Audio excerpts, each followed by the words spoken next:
Jim Longworth, and welcome to another edition of Triad Today. Coming up later on, our infamous roundtable gets together. We'll see what they have to say about a wide range of topics. But between then and now, we have a lot to get to, including talking about and understanding more about foster care. We'll do that. And we'll also tell you some things about workers' comp that you might want to know. There's a lot in store for you, and I hope you'll stay tuned with us. But first, I want to turn our attention to something that's been around for a long time. Not this gentleman, he's still young. But what we're going to talk about has been, on my right, Lawrence Jenkins is Associate Dean for the College of Visual and Performing Arts at UNCG, and we're going to talk about the Concert Lecture Series, which has been around a long time. You've been around at UNCG for what, 4 years or 8 years? I've been here since 2010. Oh, good deal. Good to see you. Appreciate you coming. My pleasure. Up from New Orleans, and we're so glad you made the decision to come up here. Now, for as long as I've been around, I can remember the UNCG Concert Lecture Series. It's great every year. What I'd like to do is sort of run down a menu of things that I'm interested in. I want to ask you about, and you can give me a couple of statements about it. Let's start with Alan Alda on September 21st. Tell me something about that. Well, I think we all know Alan Alda as the star of MASH, that blockbuster TV series that I think even people watch today. He's also obviously a distinguished film and television actor. In more recent times, he's turned his attention to science, hosting Scientific American on PBS, and he's interested in the skills of communication, and especially how scientists communicate their ideas with the public. So we're very excited to have him come. And it really fits in with one of the missions that we do at UNCG, which is it's an interdisciplinary approach to learning, to have somebody cross those lines, isn't it? An evening with Leonard Bernstein on October 12th. And this is the 100th anniversary of the maestro's birth, and we're very privileged to have his son, Alex, who will come and present, I think, reminiscences and stories about his life. And then Laura Downs, who has a new CD out with sort of the highlights of Bernstein's music, but she will play as Alex talks. So it's a chance to reconnect with that extraordinary figure of the 20th century. Get some personal stories from them too, maybe hear about West Side Story and how he created that. Herbie Hancock comes on February 12th. He needs hardly any introduction. He's a jazz legend. He played with Miles Davis. He is responsible for what we think of as the rhythm section in jazz now, and certainly for that post-bop sound that dominates jazz now. And long before your time, and you probably weren't even born, but I think it was 74 or something, I was at UNCG, Miles Davis was part of the Concert Lecture Series, so we saw that. Mark Morris Dance Group, February 27th. They're a wonderful example of contemporary dance. They work very nicely with our program in dance, which focuses primarily on contemporary. And I think it's important to say, with all of these guests who come, that they not only perform, but they also interact with our students. They offer master classes, they offer student roundtables. The point here is to bring not just big names and exciting entertainers, but to bring people who will leave something for the students when they go. Absolutely, and somebody that can really do that is also closing out the new season, Audra McDonald. I'm a big fan of hers. I think the date is up in the air right now, but it's sometime in the spring and she closes out. Tell me something about that. She is terrific, and we are so excited that she is coming. Obviously, she is an actress and a singer. She has 6 Tony Awards for roles in Porgy and Bess and Raisin in the Sun, Ragtime, Carousel. She's also an accomplished opera singer. Right. So she seems like a great person to close out what will be a truly exciting UCLS season. And for anybody that has DVDs at home, she was did the TV movie from Annie, I think, was on there too. Now, let me ask a stupid question before we run out of time. This is for the public. It's not just students, right? Absolutely for the public. Students have student-priced admissions, and students from other institutions can come at a student rate. And then the season is currently on sale, either individual tickets or season ticket. And up on screen, vpa.uncg.edu is where you can find out about tickets, and I hope everybody will do that and get season tickets. This is a strong lineup, and I really appreciate all you do. Come back and give us an update, will you? Thank you, I will. Thanks, Lawrence, I appreciate it. We'll be right back after the day, and I want to welcome a very special guest to the program who's never been here before. We're glad to have him, and also because he's here to talk about a very serious topic. Let's meet him right now. Our friend Michael Brown is an attorney and chief operating officer for Crumley Roberts Attorneys at Law, and we welcome you, sir. Hey, Jim. How are you today? Good to see you. We hear a lot about workers' comp, but people, sometimes it just goes right past us when we hear it. And so I guess my opening question would be, what does workers' comp mean and what does it entail? Yeah, workers' compensation or workers' comp primarily deals with situations where people have been injured on the job, at their place of employment, in a company vehicle, doing something related to their day-to-day work. For their job? Yes. During work hours, I'm assuming, or it could be? It mostly is during work hours, but it can be during work assignments that may occur after hours. After hours, okay. Now, pardon me if I ask a stupid question, I won't worry about this. Are all employees in just about any job covered by workers' compensation? I mean, are they, if they get injured and they say, hey, I had an injury, I saw Michael on TV, I'm going to go, check it out. Maybe they don't have it covered or what? No, absolutely not. What we normally look for is, and the prerequisites in the statute are that an employer must have 3 or more employees. So you see a lot of small businesses that have maybe an owner and 1 assistant. They're not covered at all unless they have elected to buy insurance. Right. Usually their margins are so small they can't buy insurance. Most of your bigger employers, though, whether you be a municipality, some government entity, a private employer, they have insurance coverage. And so if a person is injured on those jobs, normally they are covered by workers' comp. All right, let's suppose I'm at a big company or I get injured on the job. At the point of injury, let's say it's serious, but not serious enough I'm still conscious and everything like Right. this. And again, this might sound silly, but I want to ask you, at what point should I get on the phone to you as an attorney as opposed to, going to my supervisor or whatever? I mean, when should I call an attorney? Well, the first thing you should do is notify the employer, whether it be a supervisor or someone around, to get help. And that would primarily be the medical help that you would need, whether it be call an ambulance, get you to the emergency room, get a doctor, whatever. Right. I normally recommend people, after they have sought the initial medical care, go ahead and reach out to an attorney and discuss your situation. It may be one where the attorney can simply point you in the right direction at that time. You don't necessarily need to retain services. But it may be one that the injury is so serious and the problems and complexities of the legal situation based on your facts, you need legal help immediately. Yeah. So I would say once you secure that medical care and notify your employer, you need to call an attorney. You don't have to go into a long laundry list on this, but I'm just curious. If I come to meet with you, give me an inkling of a couple things I might need to bring with me. I would normally recommend you bring any paperwork related to your injury, whether it be medical records, paperwork you've received from your employer, notifications you've received from maybe their insurance company. You also probably need to bring some pay records that would reflect recent wages you have earned, because those are relevant to the benefits you could receive during or at the end of your claim. Any misconception that people have about workers' compensation that maybe comes to your mind? Oh yes, most of the people with whom I speak, the first thing they say is, I don't want to sue my employer. And the response I give them is, that's great, because that's not what we're going to do. We're actually going to file a claim with Industrial Commission, and 99.9% of the time that'll be handled by their insurance company. Right. And we don't rock the boat with employers unless we have to, of course, Yeah. but the focus is to get the Because not all benefits. injuries are the fault of an employer. I mean, That's correct. It's one, Yes. Yeah. Okay. That's very correct. Before we wrap up, real quick, I know that Crumley Roberts is involved in a lot of community activities. We've had Ruth and Hank and Chris and Kimberly and everybody on the show.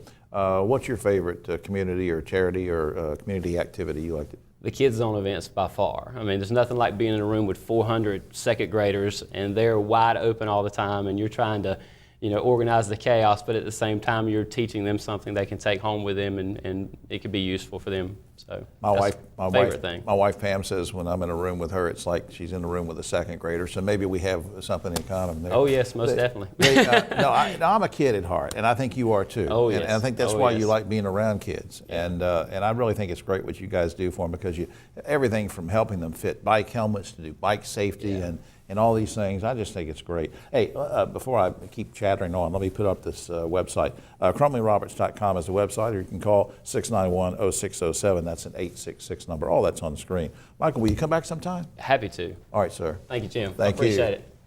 We'll be right back after this. On Triad today, and lovely ladies with me here to tell you about some foster care and great things going on at Cross North School and Children's Home, and I want you to meet them right now. On my immediate right, Kelly Riley is Assistant Director for Foster Care. Next to her, Michelle Stanfield is Adopted Parent and Foster Care Trainer for Cross North School and Children's Home. Welcome, ladies. Thank you. Good to see you. Be here. Kelly, I'm going to start with you, put you on the spot. Give us an update on the state of foster care in North Carolina. It is certainly an ongoing crisis. The number of children in foster care continues to rise. So on any given day, there's around 12,000 kids that are in foster care in our state. And they expect that over the next year, there'll probably be another 6,000 new children that need foster care services. That's an unreal demand. Mm-hmm. And I'm also wondering, now how would Crossnor try to abate this problem? What do you do? I mean, I know you do so many great things, but how can you tackle something like this? Well, one of the things that we do through our community foster care program is try to provide a home for these children, try to provide a home where they can find healing, where they can be safe. We do trauma-informed training so that our parents are really equipped to help kids where they are and understand where they're coming from. Michelle, you've been an adopted parent for how long? It's just been just over a year. Great experience, right? Beautiful, wonderful experience, yes. And I didn't want to put you on the spot. I wasn't, but I'm curious because my question is, if someone watching is interested in becoming a foster parent, adoptive parent, why should they go through Crossnor? Why should they get in touch with Crossnor?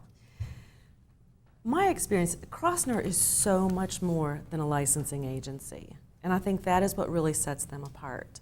They work well, and their culture is to serve the children well. And they really want to prepare the prospective foster and adoptive parents to serve the children, and will offer support not just through the training, but through the placement of the children and even post-placement and post-adoption. Well, let me pin you down. When you say Sure. training and support, can you give me a quick example of something involving training, something involving support, just so I can understand what you're saying? Sure, so the training that is offered is actually a 10-week, it's comprehensive, so it's a 10-week class. It meets one evening a week.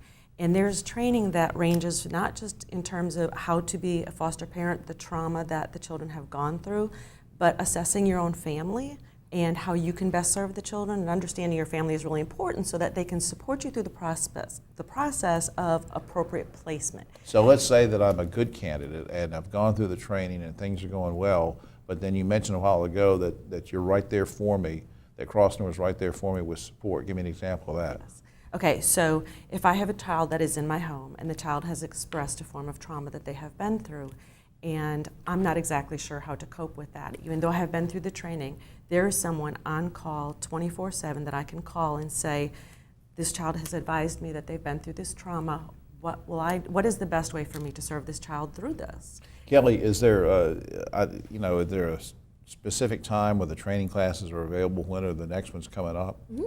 We typically do them 3 times a year, and we'll have our next one starting probably September 13th, and Right. then we'll do the next one in the winter.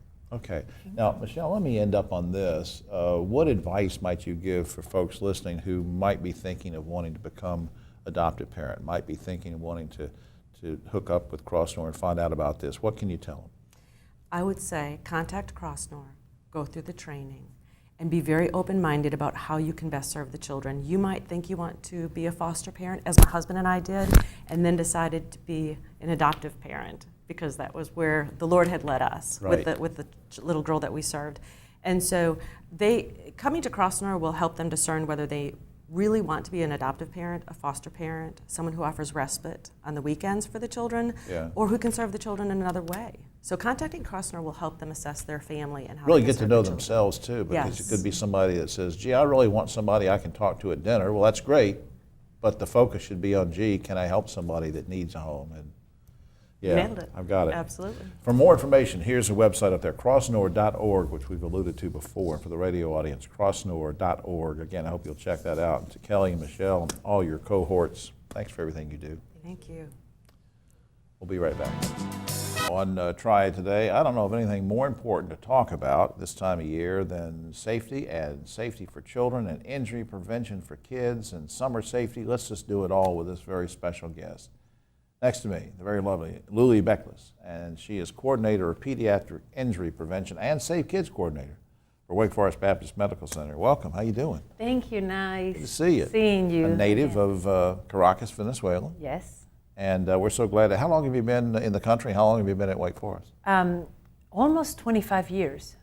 Winston-Salem has been my home. Wow. And Good place. Yes, yes, and at Wake Forest as an employee since 2015. That's just so great. in July will be 3 years. We're so glad you're here. Now, very quickly, before we get started, tell us about the Pediatric Injury Prevention Program. What do you do? What do you offer? So as a level 1 pediatric trauma center in the region, as the first one in the state and the only one in the region, we treat all the injured children in the 26 county region that we have Right. surrounding, Wake Forest Baptist Medical Center, also from Tennessee and Virginia. So we see what happens to kids when they are injured and they end up in our hospitals. So part of a level 1 pediatric trauma program is injury prevention. And that is my role, to look at the data, the local data and the data that we have at our hospital, figure out what's injuring kids and come up with programming to reduce those injuries. And that brings us specifically to this time of year, and I know you're concerned about summer safety for Yes. kids. What should parents, grandparents, caregivers know? What should they keep in mind? Supervision is so important. So kids, are off from school, they're out of their routine. You need to be mindful that kids might be getting into things that typically they wouldn't do when they're at school or when they're doing homework. So what we see is supervision is the key to keeping kids safe. Being an active participant, now we have cell phones and electronic devices. We are constantly connected, with Right. social media and internet, and that has, caused parents and caregivers to pay more attention to other things Sure. instead of the children. I mean, that's a reality. One of the things kids love to do in summer, well, all year round, especially summer, is ride ATVs. Any concerns about that? ATVs is so ingrained in the culture here in the South. When I talk to parents about the importance of keeping their kids safe, what we see a lot is double riding. Children should not be riding in an ATV if it's not made, if they're not the right age. Right. They shouldn't be riding behind someone else. They shouldn't be on the road. They should have a helmet on. So why would you put your child, why would you allow your child to drive something that they don't have the maturity level to be able to make those higher functioning decisions Absolutely. like you do when you have a vehicle? So why would you give your child an ATV if they don't even have a license to drive a vehicle? It's not different. I couldn't agree with you more. Any warnings about the difference between swimming in a pool, swimming in a lake, swimming in the ocean? So what we have found nationwide is that 48% of the drownings happen in open water. So we might think we signed up our kids for swim lessons. They know how to swim in a pool.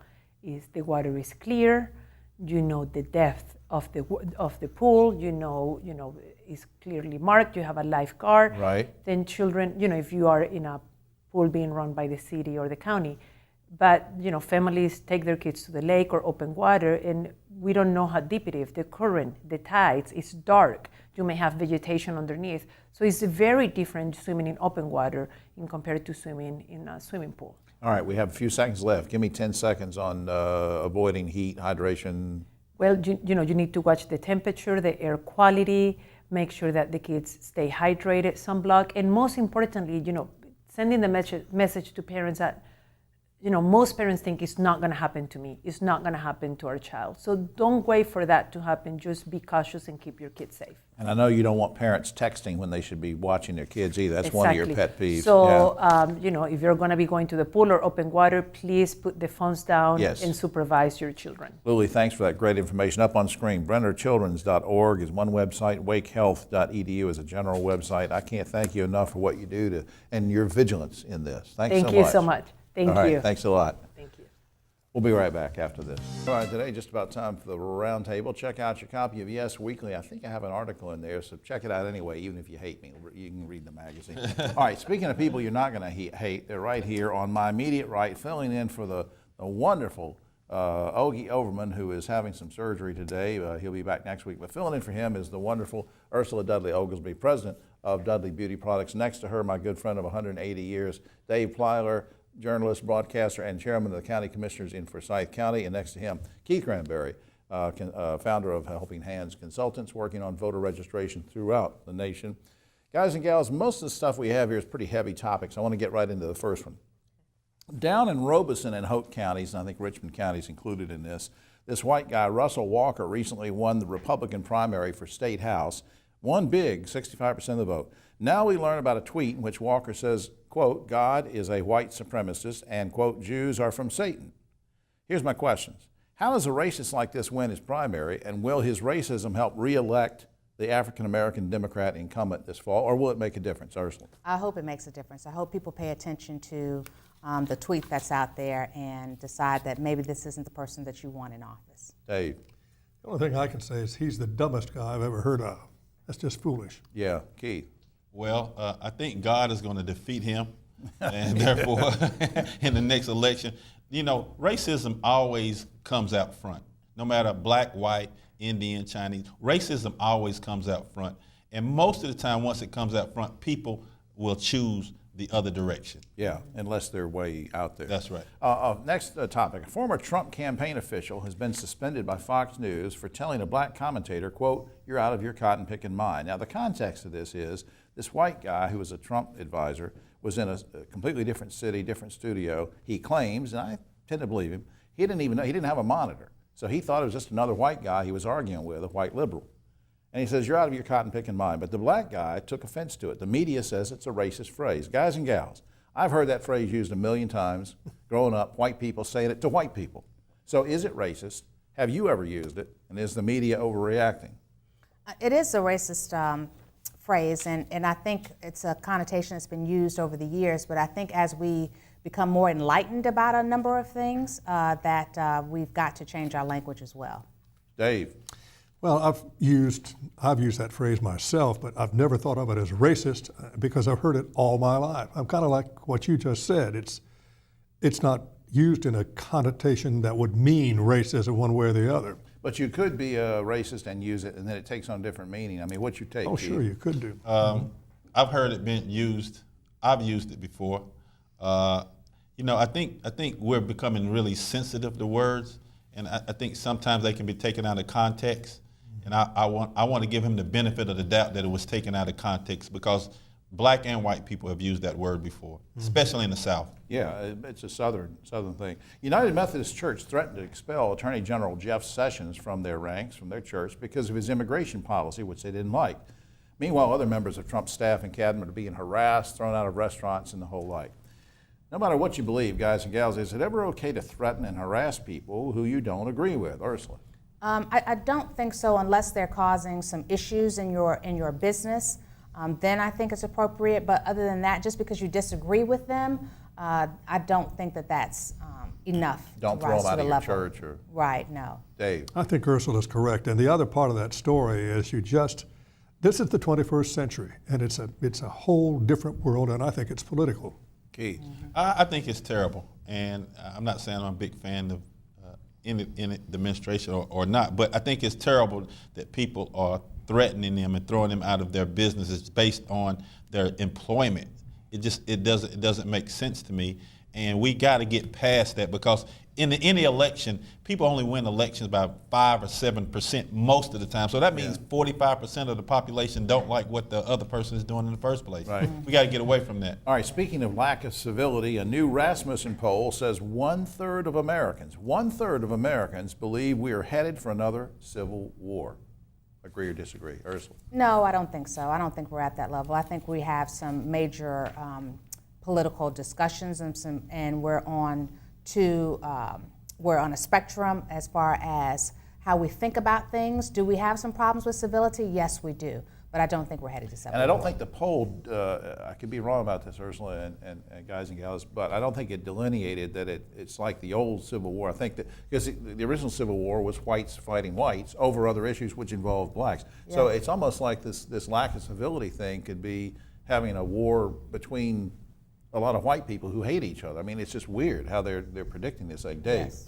No, I disagree. I don't think there is no way we're going to have a civil war, another civil war in this country. It's just not going to happen. Keith? I think we're having a civil war. Actually, I think it started with President Obama, and people started changing their views that they had, and now their views are becoming more stringent. And I think unless we come out and have an open discussion and real dialogue and really make some changes, it's going to get major problems, because right now there are a lot of angry people. There are a lot of angry people on Obama, and there's a lot of angry people right now. Yeah, that's right. Speaking of angry, Brian, how much time do we have? Oh, no, Brian's not angry. He's got 1 minute. Yeah, he is. He's angry.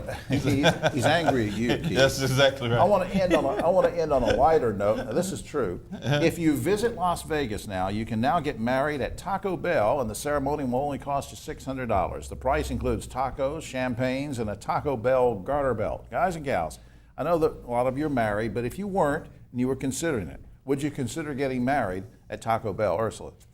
No, not so much. I like tacos, but I want a little more variety. Thank you, though. You know, is it not? It's not a formal enough. It's not formal enough for you. Yeah, not quite enough Mark, for would my you crowd. think Mark would have gone to Taco Bell to get married? Not so much. Dave. I would, but only if I could be the big enchilada. Love Oh, it, love man. it. All right, Keith, would you get married at Taco Bell? I can't beat what Dave said. Yeah, you no, did. $600, man. I can You get a garter belt, though. I can go down to the Little White House Chapel in Vegas and get married for $20. I know where you're going, Vegas. I know where you're going. Well, that's all the time we have. Oh, except for this. According to a recent internet story, there's a woman who says she drinks her dog's urine in order to clear up her acne. The good news is her acne's all gone. The bad news is she tends to lift her leg a lot now. For all of us, I don't know what that means. For all of us here at Triad today, I'm Jim Longworth. We'll see you next week.